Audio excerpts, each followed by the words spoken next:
നമ്മളിപ്പോൾ തിരുപ്പതി മലേൻ്റെ മുകളിൽ എത്തിയിട്ടുണ്ട്. നമുക്ക് താഴെ തന്നെ റെയിൽവേ സ്റ്റേഷനിൽ തന്നെ നമുക്ക് ബസ് കിട്ടിയിട്ടുണ്ടായിരുന്നു. അവിടെ ഫ്രീ ബസ്സും ഉണ്ട്, അല്ലാണ്ട് നമുക്ക് പേ ചെയ്തിട്ട് വരുന്ന സൗകര്യമുണ്ട്. അപ്പം നമ്മൾ തൽക്കാലം പേ ചെയ്തിട്ടുള്ള അതിനകത്താണ് വന്നിട്ടുണ്ടായിരുന്നു. മറ്റേതിൽ ഫ്രീ ആയതുകൊണ്ട് തന്നെ അടുക്കാൻ പറ്റാത്ത തിരക്കാണ്. അപ്പം നമ്മൾ ഓരോ സ്റ്റേജ് ഉണ്ട്, നമുക്ക് എവിടെ വേണമെങ്കിലും ഇറങ്ങാം ഇവിടെ നോക്കിയിട്ട്. അപ്പം നമ്മളുടെ റൂം ഇവിടെ ഉള്ളത്, ഇവിടെയാണ് നമുക്ക് ബുക്ക് ചെയ്യേണ്ടത്. അപ്പോൾ ആ ഒരു ഏരിയയിൽ നമ്മൾ നോക്കിയിട്ട് ഇറങ്ങുക ചെയ്തിട്ടുണ്ടായിരുന്നത്. കുറേ ആൾക്കാർക്കുള്ളൊരു ഡൗട്ട് ഉണ്ടാവും, നമുക്ക് എങ്ങനെ അവിടെ എത്തിച്ചേരാം, അല്ലെങ്കിൽ അവിടെ എത്തിക്കഴിഞ്ഞാൽ നമുക്ക് താമസ സൗകര്യം ഉണ്ടാവുമോ, ഇങ്ങനെയൊക്കെയുള്ള സംശയങ്ങളുണ്ടാവും. അതായത് പാക്കേജ് എടുത്ത് പോയാൽ മാത്രമേ ആവുമോ എന്ന്. നമ്മൾ പാക്കേജ് ഒന്നും എടുക്കാണ്ട് തന്നെ നോർമലിയാണ് പോക്ക്. അപ്പോൾ എന്ന് വെച്ച് കഴിഞ്ഞാൽ നമുക്ക് ഈ താഴത്തുനിന്ന് തിരുപ്പതി മലേൻ്റെ മുകളിലേക്ക് ബസ് ഉണ്ട് പറഞ്ഞില്ലേ, ബസ്സിൽ കയറി കഴിഞ്ഞാൽ അവരോട് പറയേണ്ടത് CRO ഓഫീസ്, അതായത് മുകളിൽ എത്തിക്കഴിഞ്ഞാൽ പല ഏരിയ ഉണ്ടാവും. അപ്പോൾ അവിടെ CRO ഓഫീസിനടുത്ത് ഇറക്കണം എന്ന് പറഞ്ഞു കഴിഞ്ഞാൽ അവരവിടെ ഇറക്കി തരും. അതിൻ്റെ റൂം ബുക്ക് ചെയ്യുന്ന സ്ഥലത്തിൻ്റെ പേരാണ് ഈ CRO എന്നുള്ളത്. ആ ഓഫീസിന് മുന്നിൽ എന്തായാലും നമുക്ക് കാലി ഉണ്ടാവില്ല, നല്ല തിരക്കുണ്ടാവും. അവിടെ ഒരു ക്യൂ കാണുന്നുണ്ടാവും. ഇനി നിങ്ങൾ പോകുമ്പോൾ ക്യൂ ഒന്നും ഇല്ലെങ്കിൽ ജസ്റ്റ് അടുത്ത് ചോദിക്കുക ഇത് തന്നെയല്ലേന്ന്. എന്തായാലും തിരക്കുണ്ടാവും. അപ്പോൾ ആ ക്യൂവിൽ അങ്ങ് കയറി നിന്നാൽ മതി, മുന്നോട്ടേക്ക് പോയിക്കോളൂ. പിന്നെ ക്യൂവിൽ കയറി നിൽക്കുമ്പോൾ നിങ്ങൾ ശ്രദ്ധിക്കേണ്ടത്, നിങ്ങളുടെ കയ്യിൽ ഫിസിക്കൽ കോപ്പി ആയിട്ട് ആധാറിൻ്റെ അല്ലെങ്കിൽ ID കാർഡ്, പ്രധാനമായിട്ട് ആധാർ കാർഡ് തന്നെ അവിടെ എടുക്കുക. അപ്പോൾ ആധാർ കാർഡിൻ്റെ ഒരു കോപ്പി കയ്യിൽ വെക്കുന്നത് ഏറ്റവും നല്ലതാണ്. റൂമെല്ലാം എടുക്കണമെങ്കിൽ അവരത് ചോദിക്കും എന്തെങ്കിലും കോപ്പി ഉണ്ടോ. ഇനി അഥവാ നിങ്ങളതിൽ അവിടെ എത്തിക്കഴിഞ്ഞിട്ട്, അതായത് കൗണ്ടറിൽ എത്തിക്കഴിഞ്ഞിട്ടാകുമ്പോൾ അവർ കോപ്പി ഇല്ല എന്ന് പറഞ്ഞാൽ ചിലപ്പോൾ നിങ്ങൾ തിരിച്ചു കൊടുക്കും. പിന്നെ ഇത്രയും വലിയ ക്യൂവിൽ വീണ്ടും നിൽക്കേണ്ടി വരും. അതിനേക്കാൾ നല്ല ഇങ്ങനെ പ്രിക്കോഷനായിട്ട് നിങ്ങൾ എടുത്തിട്ട് പോവുക. നമ്മൾ പോകുമ്പോഴും നല്ല തിരക്കുണ്ടായിരുന്നു. ഈ ഒറ്റ സിംഗിൾ ലൈനാണ്, പക്ഷേ ഉള്ളിൽ കയറുമ്പം ഒരു 3-4 ക്യൂ ആയിട്ട് കയറും. അപ്പോൾ നമ്മളോട് ആരും പറഞ്ഞു തരാനൊന്നും ഉണ്ടാവില്ല ഇവിടെ പോകണം. ഏതെങ്കിലും ഒരു ക്യൂവിലൊക്കെ അങ്ങ് അടിച്ച് കയറിക്കോളൂ, വേറെ ഒന്നും നോക്കണ്ട. പിന്നെ ഞാൻ പറഞ്ഞ പോലെ നമ്മളെ കയ്യിൽ ഈ രേഖകൾ കയ്യിൽ വെച്ച് കഴിഞ്ഞാൽ നമുക്ക് തിരിച്ച് പോകേണ്ടി വരില്ല. ലിക്വിഡ് ക്യാഷും കാർഡും GPay ഈ മൂന്നും കയ്യിൽ എപ്പോഴും ഉണ്ടാകുന്നത് നല്ലതായിരിക്കും. നമ്മൾ ആദ്യം പോയ സമയത്ത് അത് ക്യാഷേ എടുക്കുള്ളൂ എന്ന് പറഞ്ഞ്, ഇപ്രാവശ്യം പോയപ്പോൾ അവിടെ GPay മാത്രമേ ഉള്ളൂ എന്ന് പറഞ്ഞു. അങ്ങനെ ഓരോ സമയത്ത് ഓരോ രീതിയിലായി പറയാം. അപ്പോൾ എപ്പോഴും നമ്മൾ അതൊക്കെ ഒന്ന് ശ്രദ്ധിച്ച് കൊണ്ടുപോകാം. അങ്ങനെ നമുക്ക് റൂം കിട്ടിയിട്ടുണ്ട്. ഇവിടെ റൂമിന് ഒരു കാര്യം എന്ന് വെച്ച് കഴിഞ്ഞാൽ നമുക്ക് ഭയങ്കര വില കുറവിനാണ് കിട്ടുക. അതായത് 100 രൂപ, 50 രൂപ, 100 രൂപ, 100 രൂപയാണ് ഏറ്റവും മാക്സിമം ഉള്ളത്. അപ്പോൾ ഈ 100 രൂപയ്ക്ക് തന്നെ നല്ല രീതിയിൽ സൗകര്യമുള്ള റൂം നമുക്ക് കിട്ടുക. ഇവിടെ മലേൻ്റെ മുകളിൽ മഴയും ആയതുകൊണ്ട് ഭയങ്കര ഓൾറെഡി നല്ല തണുപ്പാണ്, മഴയും കൂടി ആയപ്പോൾ ഭയങ്കര തണുപ്പ്. പാറ ഇങ്ങനെ പുതച്ചെല്ലാം നിൽക്കുന്നത്.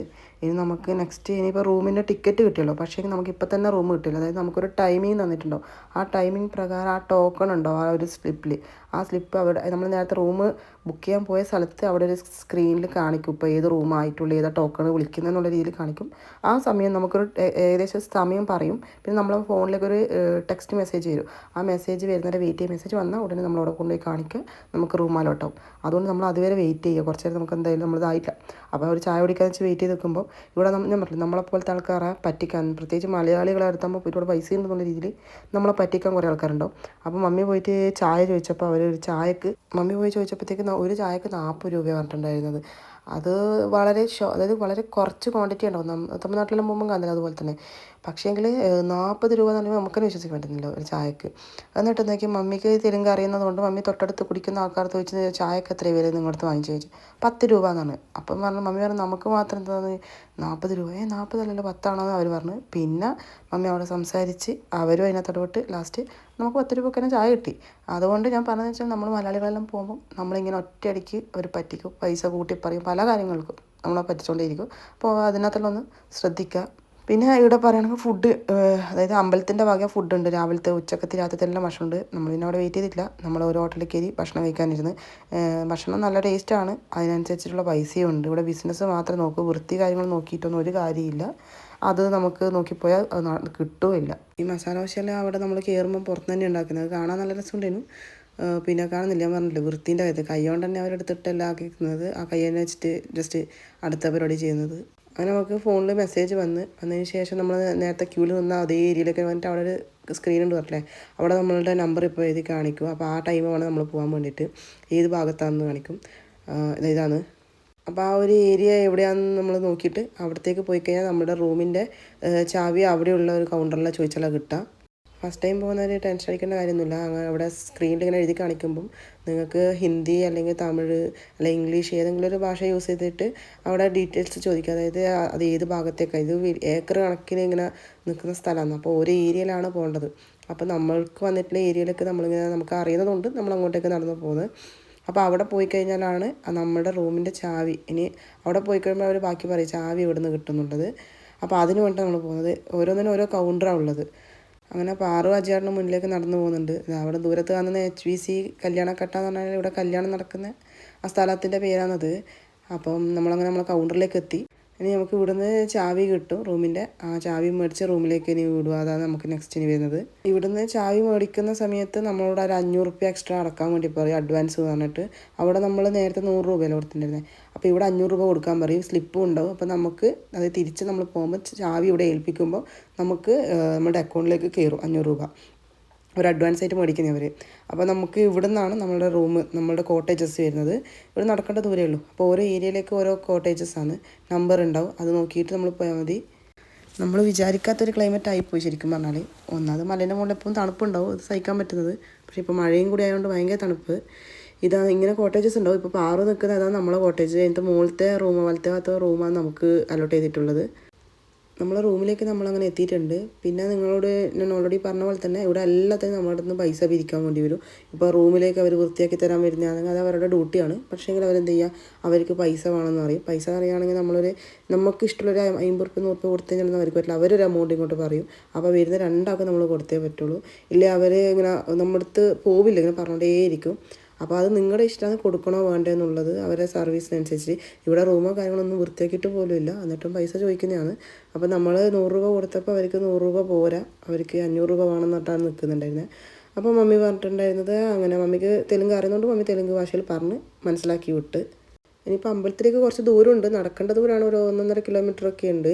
പക്ഷേങ്കിൽ ഇവിടെ അമ്പലത്തിൻ്റെ മലേൻ്റെ മുകളിൽ ഫുൾ ടൈം ഫ്രീ ബസ്സാണ് ഉള്ളത്. അപ്പോൾ നമ്മൾ ബസ്സിൽ കയറി ഇത് അമ്പലത്തിൻ്റെ നിയറസ്റ്റ് ആയിട്ട് ഇറങ്ങിയിട്ടുണ്ട്. അപ്പോഴേക്ക് സമയം ഉച്ച 2 മണി കഴിഞ്ഞിട്ടായിരുന്നു. ഇനിയിപ്പോൾ കൈയോടെ ഭക്ഷണം കഴിച്ചിട്ട് പോകാമെന്ന് വിചാരിച്ചു. ആ ക്യൂവിൽ കയറി കഴിഞ്ഞാൽ പിന്നെ നമുക്കിപ്പോൾ ഒന്നും പെട്ടെന്ന് ഇറങ്ങാൻ വേണ്ടി പറ്റില്ല. ഇപ്പോൾ കുട്ടികളും കൂടി ഉള്ളതുകൊണ്ട് അമ്പലത്തിൻ്റെ വക തന്നെ ഭക്ഷണം ഞാൻ പറഞ്ഞല്ലോ. അപ്പം അമ്പലത്തിൻ്റെ ആ ഫുഡിൻ്റെ അന്നപ്രസാദ കൗണ്ടറിലേക്ക് നമ്മൾ ക്യൂവിലേക്ക് കയറി. ഇവിടെ ഭക്ഷണം എല്ലാം അടിപൊളിയാണ്. നമ്മുടെ നാട്ടിലെ പോലത്തെ ഭക്ഷണം അല്ലെങ്കിൽ കൂടി നമുക്ക് ആർക്കെല്ലാം ഇഷ്ടപ്പെടും ആ രീതിയിലുള്ള ഫുഡൊക്കെയാണ്. ഒറ്റ ടൈം കുറേ ആക്കി ഇരിക്കുക. ഇതുപോലത്തുള്ള ഹാളുകൾ അവിടെ ഇഷ്ടം, ഒരു ഏരിയയിൽ ഇതുപോലത്തെ ഹാൾ ഇഷ്ടം പോലെയുണ്ട്. അപ്പം നമ്മളിവിടെ വന്നു കഴിഞ്ഞാൽ ഭക്ഷണത്തിൻ്റെ കാര്യത്തിൽ നമ്മൾ പെട്ടുപോകുന്നില്ല, ഹോട്ടലിൽ നിന്ന് കഴിക്കണമെന്നില്ല, ഫ്രീ ആയിട്ട് കിട്ടും. പിന്നെ നമ്മളൊന്ന് ട്രൈ ചെയ്യാൻ വേണ്ടി അങ്ങോട്ട് കയറിയതായിരുന്നു. ഇത് നമ്മൾ നേരത്തെ ക്യൂ നിന്നിട്ടില്ല റൂമിന് വേണ്ടിയിട്ട്, അതേ ഏരിയയിലൊക്കെ നമ്മൾ വീണ്ടും വരുന്നത്. ഇവിടെ തന്നെയാണ് അമ്പലം ഉള്ളത്, പെട്ടെന്ന് മനസ്സിലാവില്ല, അതാണ്. ഇത് മെയിൻ ബസ് ഇറങ്ങിയ പാടുള്ള സ്ഥലമാണ്. ഇവിടെ നിന്ന് എല്ലാവരും ഫോട്ടോ എടുക്കുന്നുണ്ടായിരുന്നു, നമ്മൾ എടുത്തിട്ടുണ്ടായിരുന്നു. നമ്മൾ നേരത്തെ എല്ലാവരും ഫോട്ടോ എടുക്കുന്നുണ്ടില്ല, അതിൻ്റെ നേരെ ഓപ്പോസിറ്റാണ് ഇപ്പോൾ നമ്മൾ നിൽക്കുന്നത്. ഇതാണ് ബസ് സ്റ്റോപ്പ്. ആ വരുന്നതാണ് ഫ്രീ ബസ്. നമ്മൾ ഈ ബസ്സിൽ തന്നെ കയറാമെന്ന് തന്നെ വിചാരിച്ചിട്ടുണ്ടായിരുന്നു. തിരക്കുണ്ട്, എന്നാലും നമ്മൾ കയറാമെന്ന് വിചാരിച്ചാൽ ഇനി ലേറ്റ് ആവും. അപ്പോൾ ഈ ബസ് കയറി കഴിഞ്ഞാൽ ഓരോ സ്റ്റോപ്പിലായിട്ട് അവർ നിർത്തും. അതായത് ഓരോ ക്യൂ ഉണ്ട്. ദർശനം, ഫ്രീ ദർശനം, പിന്നെ 50 രൂപ ദർശനം, 300 രൂപ ദർശനം, അങ്ങനെ സ്പെഷ്യൽ എൻട്രി അങ്ങനെയെല്ലാം പറഞ്ഞിട്ടുണ്ട്. അപ്പോൾ നിങ്ങൾ ഏതാണ് ക്യൂ നിൽക്കുന്നത്, നിങ്ങൾ ഏതാണ് ടിക്കറ്റ് എടുത്ത് അതിൻ്റെ ക്യൂവിൻ്റെ സ്ഥലത്തേക്ക് അവർ വിളിച്ച് പറയുമ്പോൾ ഇല്ലെങ്കിൽ അവരുടെ ചോദിച്ചാലും മതി. അപ്പം അവിടെ അവർ ഇറക്കിത്തരും. നമ്മളെന്തായാലും ഫ്രീ ആയിട്ടാണ് നമ്മൾ പോകുന്നത്. നമ്മൾ ബുക്ക് ചെയ്തിട്ട് നമുക്ക് ടിക്കറ്റൊന്നും കിട്ടിയിട്ടുണ്ടായില്ല. ഈ റൈറ്റ് സൈഡിൽ കാണുന്നതെല്ലാം ക്യൂവിൻ്റെ ആ ഒരു നടപ്പന്തലാണ്. ഇതിലോട്ടെല്ലാം ക്യൂ ഉണ്ടാവും. അപ്പം ഇവിടെ എന്തോ ഭാഗ്യത്തിനില്ല. ഇനി നമ്മളത് പോയിട്ട് കാണണം എങ്ങനെയാണെന്നുള്ളത്. അവസാനം നമുക്കുള്ള ഏരിയ എത്തി, നമ്മളിവിടെ ഇറങ്ങിയിട്ടുണ്ട് ഫ്രീ ക്യൂവിൻ്റെ അടുത്ത്. നമ്മൾ ആ ക്യൂവിൽ ഫുള്ള് നിൽക്കാണ്ട് ഇങ്ങോട്ടേക്ക് ഇറങ്ങി കേട്ടോ. എന്ന് വെച്ചാൽ അവിടെ ഓൾറെഡി ക്യൂവിലുള്ള ആൾക്കാർ ഒരു ദിവസം കംപ്ലീറ്റ് ചെയ്തു. ഇപ്പോൾ 2ാമത്തെ ദിവസത്തിലാണ് നിൽക്കുന്നത് പറഞ്ഞത്. അപ്പോൾ എന്തായാലും ഒരു മിനിമം 2 ദിവസം എടുക്കുന്നതാണ് പറയുന്നത്. എന്തോ വിചാരിക്കാത്ത അത്ര റഷ് ഉണ്ടെന്നാണ് പറയുന്നത്. നമ്മളതുകൊണ്ട് കംപ്ലീറ്റ് നിന്നില്ല. എന്തായാലും നമ്മളെ കൊണ്ട് നടക്കുന്ന കാര്യം നമുക്ക് തിരിച്ച് പോകും വേണ്ടതാണ്.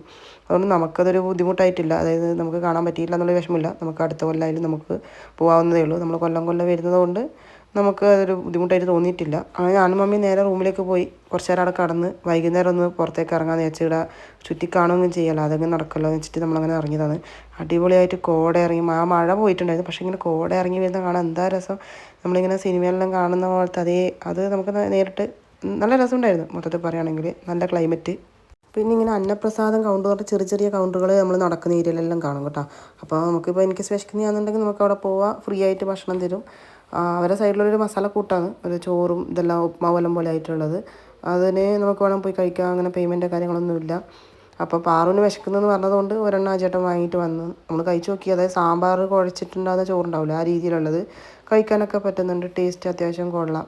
തിരുപ്പതിയിലെല്ലാം വരാത്ത ആൾക്കാരാണെന്നുണ്ടെങ്കിൽ ശരിക്കും പറഞ്ഞാൽ ഒരിക്കലെങ്കിലും നിങ്ങൾ വരണം. അതായത് നമ്മളെ കേരളത്തിലുള്ള അമ്പലങ്ങളിലൊന്നും ഞാൻ എവിടെയും കണ്ടിട്ടില്ല ഇതുപോലെ. ഭയങ്കര ഓർഗനൈസ്ഡ് ആണ്, നല്ല രീതിയിൽ എല്ലാ ഫെസിലിറ്റിയും ഉണ്ട്, നല്ല വൃത്തി കാര്യങ്ങളെല്ലാം ഉണ്ട്. മലേൻ്റെ മുകളിൽ തിരുപ്പതി ടൗണിൻ്റെ കാര്യമല്ല പറഞ്ഞാൽ, ടൗണിൽ തീരെ വൃത്തി കാര്യങ്ങളൊന്നും ഉണ്ടാവില്ല.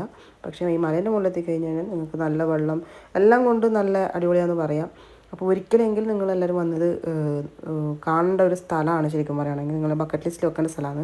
പിന്നെ മമ്മി നമുക്കെല്ലാവർക്കും ഫുഡ് വാരി തന്ന് മമ്മിയും കഴിച്ച് നമ്മളെല്ലാവരും കഴിച്ച് അങ്ങനെ നമ്മളെ നൈറ്റ് ഫുഡ് ശരിക്കും പറഞ്ഞാൽ അവിടെ വയറ് നിറഞ്ഞിട്ടുണ്ടായിന്. പിന്നെ നമ്മൾ ഭക്ഷണം കഴിച്ചതിന് ശേഷം വെറുതെയെങ്കിലും ചന്തയെല്ലാം കാണാൻ ഇറങ്ങി. ഭയങ്കര റേറ്റ് ആയിരിക്കും ഇവിടെ കേട്ടോ. ഇവിടെ കൂടുതൽ തൊപ്പി കച്ചവടമാണ് കണ്ടിട്ടുള്ളത്. ഈ മുട്ട അടിക്കുന്നതിൻ്റെ ഭാഗമായിട്ടാണല്ല തൊപ്പി ഇഷ്ടം പോലെയുണ്ട്. പിന്നെ പാറൊന്നും വേണമെന്നൊന്നും പറഞ്ഞിട്ടുണ്ടായിട്ടില്ല. പാറിനൊരു ബാഗ് വേണമെന്ന് പറഞ്ഞിട്ട് ബാഗ് ഓൾറെഡി വാങ്ങിച്ചെടുത്തുകൊണ്ട് പിന്നെ അതിനെപ്പറ്റിയൊന്നും ചോദ്യം ഉണ്ടായിട്ടില്ല. പിന്നെ നമ്മൾ ഈ അടുത്ത സൈഡിൽ കാണുന്ന ഈ സ്ഥലത്ത് നമ്മളെ മുട്ട അടിക്കുന്ന സ്ഥലം കേട്ടോ. ഇവിടെ ക്യൂവിൽ കയറി നിന്നാൽ മതി, ഫ്രീ ആയിട്ട് ഒരു മുട്ട അടിച്ചു തരും. ഇനി നമ്മൾ നേരെ റൂമിലേക്ക് തിരിച്ചു പോകും. അപ്പോൾ ഈ സൈഡിൽ കാണുന്ന കാഴ്ച ഇതെല്ലാം അതായത് ഹോട്ടൽസാണ്. അതിൻ്റെ റോഡ് സൈഡിൽ തന്നെ ഒരു കസാരയിൽ ഇട്ടിട്ടുണ്ട്. പക്ഷേ ഫുഡെല്ലാം ഓൾറെഡി പൊറോട്ട കാര്യങ്ങളെല്ലാം ഉണ്ട്. എല്ലാം ഓൾറെഡി ആക്കി വെച്ചിട്ടുണ്ട്. അതിങ്ങനെ അട്ടി വെച്ച് തുറന്ന് വെച്ചിട്ടുള്ള ആൾക്കാർ അങ്ങോട്ടും ഇങ്ങോട്ടും പോകുമ്പോൾ പൊടിയും ചളിയും മഴ പെയ്യുമ്പോൾ ചളിയും ഈച്ചയും എല്ലാം ഉണ്ട്. പക്ഷേ അത് നോർമലാണ്. ഇവിടെ ആർക്കും അതിനെ പറ്റിയൊരു പ്രശ്നമൊന്നുമില്ല. അപ്പം ഞാനത് നോക്കി. നമ്മുടെ നാട്ടിലെല്ലാം ആണെങ്കിൽ അതെപ്പം പ്രശ്നമായിട്ടുണ്ടോ, ആരും ഭക്ഷണം കഴിക്കുമോ? ഇവിടെ അങ്ങനെയൊന്നും ഇവിടെ എല്ലാം ബിസിനസ് ആയതുകൊണ്ട് തന്നെ എന്ത് നടക്കും. നമ്മൾ പ്രതീക്ഷിക്കാണ്ട് കുറേ ദൂരം നടന്നുകൊണ്ടേ നമുക്ക് എല്ലാവർക്കും നല്ലോണം വിശന്നിട്ടുണ്ടായിന്. അപ്പോൾ പിന്നെ എന്തായാലും ഭക്ഷണം കഴിച്ചേക്കാന്ന് വിചാരിച്ച് അമ്പലത്തിൻ്റെ തന്നെ അന്നപ്രസാദ കൗണ്ടർ ഒരു ഭാഗത്തുണ്ടെന്ന് പറഞ്ഞല്ലോ. അപ്പോൾ നമ്മൾ പോകുന്ന വഴിക്കുണ്ടായി. അവിടെ കയറി നമ്മൾ ഭക്ഷണം കഴിച്ച് ഉച്ചക്കത്തെ പോലെ തന്നെ നല്ല ഭക്ഷണം തന്നെയാണ്. നമ്മൾ വീട്ടിൽ ആദ്യമായിട്ട് ഇങ്ങനെ ഒറ്റയ്ക്ക് ഭക്ഷണം കഴിക്കുന്നതല്ലേ, അപ്പോൾ നമ്മൾ വാരി കൊടുക്കുന്നല്ലേ. അപ്പോൾ അവന് പറ്റുന്ന രീതിയിൽ അവൻ കഴിക്കുന്നുണ്ട്. നമ്മൾ പുറത്തിറങ്ങിയ ശേഷം കണ്ടതാണ് ആ ഗോൾഡൻ കളറിൽ കണ്ട അവിടെയാണ് ഭഗവാനുള്ളത്. ഇതാണ് നമുക്ക് കിട്ടിയിട്ടുള്ള റൂം കേട്ടോ. അതിൻ്റെ ഉൾഭാഗം നേട്ട വീഡിയോയിൽ കാണിച്ചിട്ടായിട്ടില്ല. ഇങ്ങനെ നോർമലി ഒരു കട്ടിലുണ്ടാവും. പിന്നെ നമുക്ക് അന്ന് കിട്ടിയത് ഒരു റൂമിനുള്ളിൽ തന്നെ വേറെ റൂം കൂടി, അങ്ങനെ 2 റൂമായിട്ട് 2 ഫാമിലിക്ക് നിൽക്കാൻ പറ്റുന്ന രീതിയിലുണ്ട്. പിന്നെ ഷെൽഫ് കാര്യങ്ങൾ, മേശ, ഒരു കസേര, പിന്നെ ബേസിക്കായിട്ട് വൃത്തിയുള്ള ഒരു ബാത്റൂം. അവിടെ ബാത്റൂമിൽ അത്യാവശ്യം സൗകര്യമുണ്ട്. പിന്നെ ഹീറ്റർ ഉണ്ട്. ഭയങ്കര തണുപ്പായതുകൊണ്ട് തന്നെ ഹീറ്റർ കാര്യങ്ങളുണ്ട്. 100 റുപ്യക്ക് എന്തായാലും നമ്മുടെ നാട്ടിലെന്തായാലും കിട്ടില്ല. അത്യാവശ്യം ബേസിക്കായിട്ടൊരു വൃത്തിയുണ്ട്. അപ്പം നമ്മൾ റൂമിൻ്റെ പുറത്തുനിന്ന് കാണുന്ന കാഴ്ച ഇതേ. നമ്മളങ്ങനെ റിട്ടേൺ നാട്ടിലേക്ക് പോവാണ്. റൂം വെക്കേറ്റ് ചെയ്തിട്ടുണ്ട്. ഞാൻ ശരിക്കും പറഞ്ഞാൽ ഭഗവാനെ കാണാൻ പറ്റില്ല. അടുത്ത പ്രാവശ്യം കാണാൻ പറ്റുന്ന പ്രതീക്ഷയിൽ നമ്മൾ അങ്ങനെ പോവാണ്. ഒരു ചായയും കുടിച്ച് ഇറങ്ങാമെന്ന് വിചാരിക്കുന്നത്. അപ്പം നമുക്ക് ചാവി എവിടെ നിന്നാണ് കിട്ടിയ ആ ഒരു ഏരിയയിൽ കൊണ്ടുപോയി ഏൽപ്പിക്കണം. നമ്മൾ ചാവിയെല്ലാം കൊടുത്തതിന് ശേഷം നേരെ ബസ് സ്റ്റാൻഡിലേക്ക് പോയി. അവിടെ ഇഷ്ടംപോലെ ബസ് ഉണ്ടാവും. അപ്പോൾ എല്ലാം തിരുപ്പതിയിലേക്ക് തന്നെ പോകുന്നതാണ്. ഏതായാലും കയറിയാൽ മതി, കുഴപ്പമൊന്നുമില്ല. നമ്മളങ്ങനെ കാഴ്ചയെല്ലാം കണ്ട് ബസ്സിൽ വന്നുകൊണ്ട് നിൽക്കുമ്പോൾ കുറച്ച് ദൂരം കഴിഞ്ഞപ്പോൾ അവർ കുറച്ച് നേരം നിർത്തി. പിന്നെ വണ്ടി എടുത്ത് പിന്നെ വീണ്ടും കംപ്ലീറ്റ് നിർത്തി. അപ്പോൾ എന്താണെന്ന് ചോദിച്ചാൽ ആരും ഒന്നും പറയുന്നുമില്ല. പിന്നെ നമുക്ക് മനസ്സിലായത് ആ വണ്ടി എന്തോ ബ്രേക്ക് ഡൗണോ എന്തോ ആയിട്ടുണ്ട്. അപ്പോൾ അവരടുത്ത ബസ്സിലേക്ക് കയറ്റി വിടാമെന്ന് പറഞ്ഞിട്ട് നമ്മളവിടെ നിൽക്കുകയാണ്. അങ്ങനെ നമുക്ക് നല്ല സീറ്റെല്ലാം കിട്ടി നമ്മൾ സുഖിച്ചിരുന്ന് വരാമെന്നെല്ലാം വെച്ചായിരുന്നു. അപ്പോഴേക്കും ഇങ്ങനെ ആയതുകൊണ്ട് പിന്നെ നമ്മൾ പകുതിക്ക് ഇറങ്ങേണ്ടി എല്ലാവരും ഇറക്കി അടുത്ത ബസ് വരുന്നവരെ വെയിറ്റ് ചെയ്ത് അവിടുന്ന് കയറി എങ്ങനെയൊക്കെയോ വന്ന് അത് ടാസ്ക്കായി പോയി. അങ്ങനെ മലയിറങ്ങി താഴത്തോട്ട് വന്നുകൊണ്ടിരിക്കുമ്പോൾ നമുക്ക് റൈറ്റ് സൈഡിൽ കാണാം തിരുപ്പതി ടൗണ്. നമുക്ക് ബേക്കിൽ കാണുന്ന അതാണ് തിരുപ്പതി മല. അടിപൊളിയായിട്ടില്ലേ കാണാൻ വേണ്ടിയിട്ട്. അങ്ങനെ നമ്മൾ താഴത്തേക്ക് എത്തിയിട്ടുണ്ട് കേട്ടോ. തിരുപ്പതി ബസ് സ്റ്റാൻഡിലേക്ക് ടൗണിലേക്ക് എത്തിയിട്ടുണ്ട്. തിരുപ്പതി വന്നു കഴിഞ്ഞാൽ നമ്മൾ കാണേണ്ട വേറൊരു അമ്പലം കൂടിയുണ്ട്, മസ്റ്റായിട്ട് കാണേണ്ടത്. അതായത് മുകളിൽ തൊഴുന്നതിന് മുമ്പിൽ ശരിക്കും താഴെ തൊഴണമെന്നാണ്. ഇല്ലെങ്കിൽ മുകളിൽ തൊഴുത് വന്നു കഴിഞ്ഞാൽ താഴെ തൊഴണം, അങ്ങനെ ഒരു ഇതുണ്ട്, ഐതിഹ്യമുണ്ട്. അപ്പോൾ അതാണ് ഗോവിന്ദരാജ കോവിൽ എന്നാണ് പറയുക. അപ്പോൾ അവിടത്തേക്ക് പോകാനും വേണ്ടിയിട്ട് നമ്മൾ തൽക്കാലത്തേക്ക് റൂം എടുത്ത് ഒന്ന് റെസ്റ്റ് ചെയ്യാൻ വേണ്ടിയിട്ട്. വൈകുന്നേരം പോകുമ്പോഴാണ് കുറച്ചുകൂടി നല്ലത്, അവിടെ തിരക്ക് കുറച്ച് കുറവുണ്ടാവുക. അങ്ങനെ വിശന്നിട്ട് ഹോട്ടലിൽ കയറി. അപ്പോൾ ആദ്യത്തെ ഹോട്ടലിനേക്കാളും അവസ്ഥയാണ് എൻ്റെ രണ്ടാമത്തെ നമ്മൾ കയറിയിട്ടുണ്ടായിരുന്നത്. ഇതും കണക്ക് തന്നെ എല്ലാം തുറന്ന് വെച്ചിട്ട് തന്നെ ഉള്ളത്. എല്ലാം വൃത്തി എന്ന് പറഞ്ഞാൽ അടുത്തുകൂടെ പോയിട്ടില്ല. നമ്മുടെ നാട് ഇതിനേക്കാൾ എത്രയോ ഭേദമെന്ന് ഞാൻ ഇവിടെയെല്ലാം കാണുമ്പോൾ വിചാരിക്കുക. നമ്മളങ്ങനെ ഗോവിന്ദരാജ ഭഗവാനെ കാണാൻ വേണ്ടി പോകാൻ റെയിൽവേ സ്റ്റേഷൻ്റെ തൊട്ടടുത്ത് തന്നെയാണ് നടക്കേണ്ട. ഗോവിന്ദരാജ ഭഗവാൻ പറയുകയാണെങ്കിൽ നമ്മളെ അനന്തശയനം, അതായത് പത്മനാഭസ്വാമി എങ്ങനെയാണോ ആ രീതിയിലാണ് വിഗ്രഹം ഉണ്ടാവുക. പിന്നെ നമുക്ക് വന്ന് തൊഴുമ്പോൾ നല്ലൊരു ഫീൽ ഗുഡാണ് നമുക്ക് തോന്നുക. പിന്നെ ഒരു ഐതിഹ്യം കൂടി ഉണ്ടാവും. അതായത് ഇവിടെ തൊഴുതിട്ട് വേണം മലേൻ്റെ മുകളിൽ പോകാൻ, ഇല്ലെങ്കിൽ മലേൻ്റെ മുകളിൽ വന്നു കഴിഞ്ഞാൽ ഇവിടെ തൊഴണം, അങ്ങനെ ഒരു ഇതുണ്ട്. നമ്മളെ കൊണ്ട് എല്ലാ പ്രാവശ്യവും നമ്മൾ ഇതും കൂടി കംപ്ലീറ്റ് ചെയ്തിട്ടേ നമ്മൾ പോകാറുള്ളൂ. നമുക്ക് നെക്സ്റ്റ് ടൈം പോയിട്ട് തിരുപ്പതി ഭഗവാനെ കാണാൻ പറ്റുമെന്ന് വിചാരിക്കുന്നുണ്ട്. അപ്പോൾ ഇത്തവണ ഇവിടെ നമുക്ക് തൊഴാൻ വേണ്ടി പറ്റിയിട്ടുണ്ട്. ഇനി ഇത്രയുള്ള വീഡിയോയിൽ ഇഷ്ടപ്പെട്ടിട്ടുണ്ടെങ്കിൽ എല്ലാവരും ഒന്ന് ലൈക്ക് ചെയ്യുക.